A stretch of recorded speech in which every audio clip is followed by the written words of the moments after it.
I had a guy yesterday use some pretty nasty names against me. It was hurtful for a moment. Sure it was. I am human. Basically, he said I was spiritually prideful. Called me a pussy. So, as it is, it's obvious that this man does not want to hear truth. Because that came after I told him to go to the scriptures to get his answers.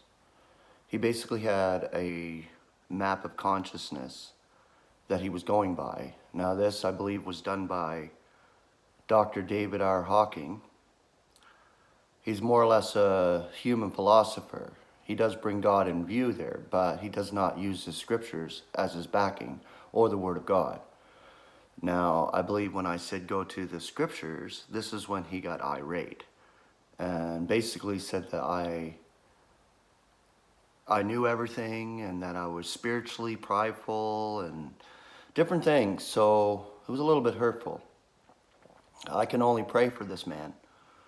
I won't say his name, but yeah, I can only pray for this man to come around and see the truth and to, because over the years that I've known him, I think I've known him quite a while.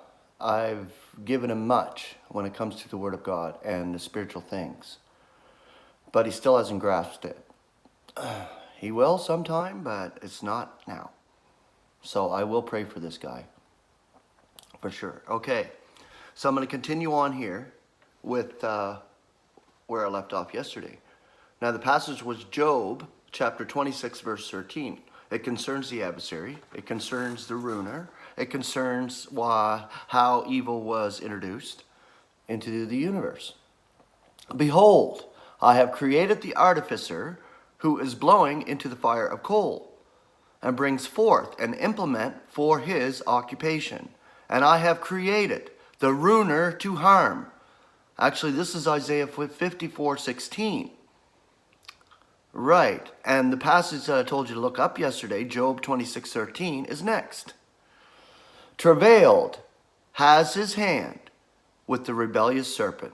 Travailed. Now that's a work of power with an outstretched arm by his hand, God's hand. Travailed, man, it was a hard work to create that serpent, that fugitive serpent. This is God creating his adversary, forming him. Here we have a reference to the mission of the counterworker to introduce distress and pain into the creation temporarily, and a hint that Jehovah himself suffered sympathetically when he created him, the adversary. He made him to be a man-killer and a sinner from his origin. Notwithstanding the fact that these divine declarations, when we acknowledge their exact meaning, carry back to the creation of evil to God, plainly and without apologies. We must be careful to express this truth with painful exactitude. We must by no means say that evil and sin were so found in God as if they belonged to his essence, simply because he created Satan as such. At his beginning, God did that to him, which must make him a degenerate. This probably consists in giving him a spirit of opposition, which made him a counter-worker. That God provided opposition to himself is by no means impossible and beyond belief. We need only consider the course of the people of Israel, and we will find God dealing with them in this manner. In Moses' account, it appears as if the vicious resistance of the Egyptians against Israel had arisen out of themselves. Exodus 1:10. But the psalmist gives us a deeper view in these words. He turns their heart to hate his people, to plot against his servants. Psalm 105, verse 25. In the last analysis, this was rebellion against God himself, for at that time his people were not in rebellion against him, and in need of divine discipline at the hand of alien nations, as was often the case later. Now the tendency to oppose or opposition itself is neutral, neither good or bad.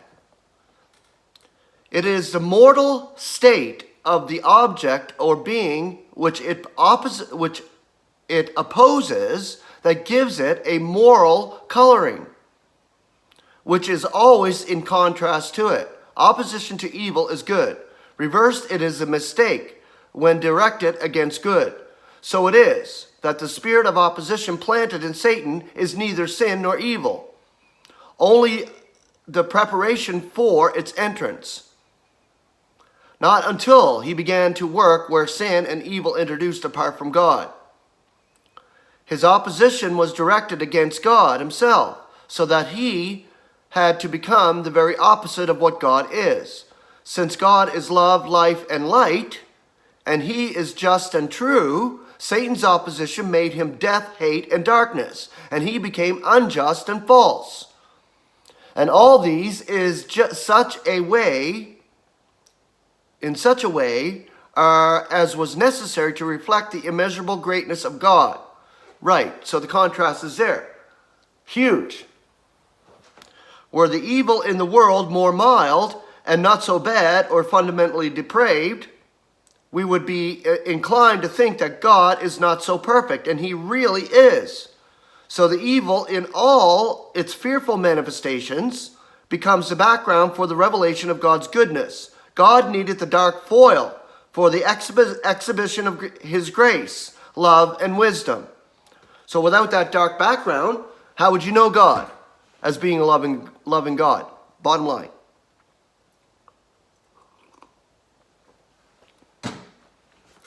His hand travailed, forming the fugitive serpent. This is the principle which is involved in the tree of the knowledge of both good and evil. God did not plant two trees at a great distance from one another, of which one taught the knowledge of good and the other knowledge of evil, but both were united in one tree. This shows that the creature cannot attain to a knowledge of good without coming into contact with evil. So God himself had made provision which must lead to the knowledge of good and evil.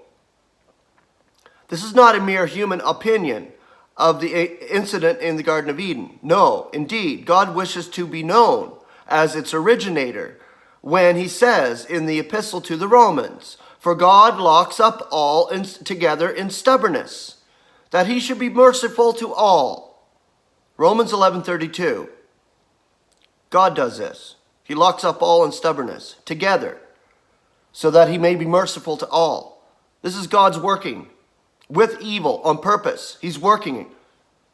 He's making the contrast there for an appreciation of good and appreciation and love of God, ultimately, to bring back his creation that way, through this avenue. And this was not possible in any other way than to equip a being with a spirit of stubbornness, which would introduce this into the creation. In order, therefore, to bring his creatures to a full knowledge of good and evil, God had foreseen another tree. This one was not situated in Eden, but on Golgotha, on the cross. We see good and evil full blown, right there, at that Roman stake. Satan, with some men as the representatives of all humanity, committed the most evil of all deeds in the shameful murder of God's Son. And at the same time, this act became the fullest revelation of his love, without which God, in the deepest recesses of his being, would have been unknown. So Satan had to prepare the way for Christ's great sacrifice, which revealed God's heart.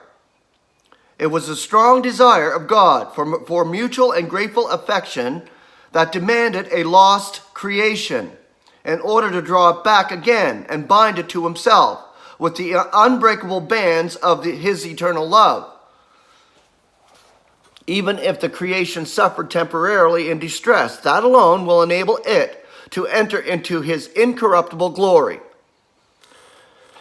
It is not that Christ, by means of his salvation, will manage to restore conditions as they were in the beginning, or we would have to ask, why this long and futile path of pain? No, indeed. The love of God, which will flow out through the cross to all his creatures, will eventually bring them unutterably more blessing than was enjoyed by the primal pair in the paradise. And at that, the conclusion of the eons, not only will all mankind be glad that sin and suffering lie behind them, but they will also be thankful for all the evil which he laid into their lives. Be thankful for it. With the complete conviction that it was an indispensable means for their correction and for the comprehension of God's grace and love. So God will be justified by every one of his creatures in all of his ways. He will enable everyone to enter into a full appreciation of all the good in the glory along the endless gratitude to God for everything. Seen from this vantage point, the commencement by no means measures up to the consummation, for this will be far more glorious, as in the tragedy of Job, in which Satan plays a prominent part. At the end of God's ways, it will be declared, and Jehovah blesses the last of Job more than his beginning. Right, so the blessing was greater at the end of Job's trial. Job 42:12. God directs the believer in accord with the love which he has been shown. Be not conquered by evil, but conquer evil with good. Romans 12:21. Yet this conquest is possible only because God deals with his foes likewise, and overcomes evil with overwhelming good. Otherwise, he would demand more from his creatures than he is able to do himself. No such rich blessing could be possible at the consummation of the eons if Satan, out of himself, contrary to God's will, had introduced evil into his creation. Were that true, then God might be compelled to close with eternal damnation. If he could not hinder evil at the commencement, it might be impossible for him to banish it forever and to win the victory against it. He would be obliged to condemn the whole realm of evil to eternal torment or annihilate a large part of his creation, as this would be less to his discredit according to the opinion of many. But as it was God himself who implanted the opposition of his creatures with an exalted object in view, we may rest assured that he can remove the root of evil when its purpose has been attained, and not until. The purpose needs to be attained. It needs to have its full fulfillment, literally during the eons. And during this eon, this is a wicked eon. This is a complete, full, wicked eon. It's full-blown evil and wicked. This is the third one. When this comes to an end, then God still works more and more in the next oncoming eons to abolish evil, to abolish death. This will happen. All of this is going to go away. And then you'll have a full appreciation of God's love and grace. At the consummation, all of creation will understand and banish it eternally. Right. Consequently, the creature which has such a mission, and that like all the rest came out of and through God and his Son, will fulfill the to or for God. Probably this will demand the severest judgments, which Christ will mete out to his erstwhile adversary. There will not only be a display of divine wrath, but also in the case of Satan, it will be calculated to bring about correction. He will see his deeds in the light of God and be ashamed when he realizes how Christ, in contrast to himself, dealt with creation. He will be conquered by the love of God, as seen when Christ prayed for his adversaries on the cross, for he also belongs to the heavenly hosts, all of whom are included in the reconciliation. Along with all the rest, he will bow the knee to Christ and willingly acclaim him as Lord of all. He was once created in the Son, so he will be included among the all, who will be headed up in the Christ. How astonished will he be when it becomes clear to him that God has used his whole opposition in the service of salvation, and when he sees that it was Christ who so fully succeeded in carrying out this wisest of all plans of his Father, that will fill him with adoring wonder. Okay, I have a little bit left, so I'm going to continue this tomorrow, and we'll finish it up. Actually, I can finish this today. If you don't mind, I'm going to finish this today, because it's only a couple more pages. It's just mind-blowing stuff and beautiful stuff, man. The shameful consciousness that he used his superior intelligence so ruthlessly against God and his Christ, and that he was not at all capable in himself to use it rightly, will awaken in him the desire to take his place under the lordship of God's anointed, who is filled with divine wisdom. Then he, once the chief adversary of God through Christ, will serve him with such abandon that the whole creation will marvel. So shall the mighty and the strong one become the prize of Christ, and finally crown God's great plan of salvation. As a reconciled celestial being, God will also become all in him. And this is the salvation of Satan. Do you believe this? I'm reading to you right now the reconciliation of that fugitive serpent that God travailed making. Now we cannot overlook the fact that this teaching of Christ's conquest of all will meet with heavy opposition. Some think that we are not entitled to force ourselves into God's purpose in his way, or that we should speak of Satan thus, because God does not now assume such an attitude toward him. Very good. But we must consider that this scriptural exposition destroys two serious errors that darken both the love and wisdom of God. Satan is not an independent creature who wreaks havoc with God's plan of salvation, but according to God's will, is used as an essential factor in carrying it out, and in the end will not consist in the eternal torment or annihilation of a large part of creation as a sign of God's fearful failure, but in a reconciled and blessed creation. So teaches the Word of God, to his honor and glory. That's what it is. I think that's it. Yes, right there. That's the might of God's glory. Right there. God is not a failure in creating or forming the fugitive serpent. And he didn't fail. He's not on plan B, trying to catch up with Satan and trying to stop him. All this is for a purpose. So our little daily events and our little pains and our little sufferings are mild compared to a being who is already immortal and will be tormented for the eons of the eons, the adversary. So think about that. His suffering is going to be much more greater because of what happened, because of what he was made for. But that does not stop God from reconciling him. In fact, it'll bring him closer to God. So there you are. And through his Son, to reconcile all back to himself, another beautiful truth. Hold on to these truths because they're solid.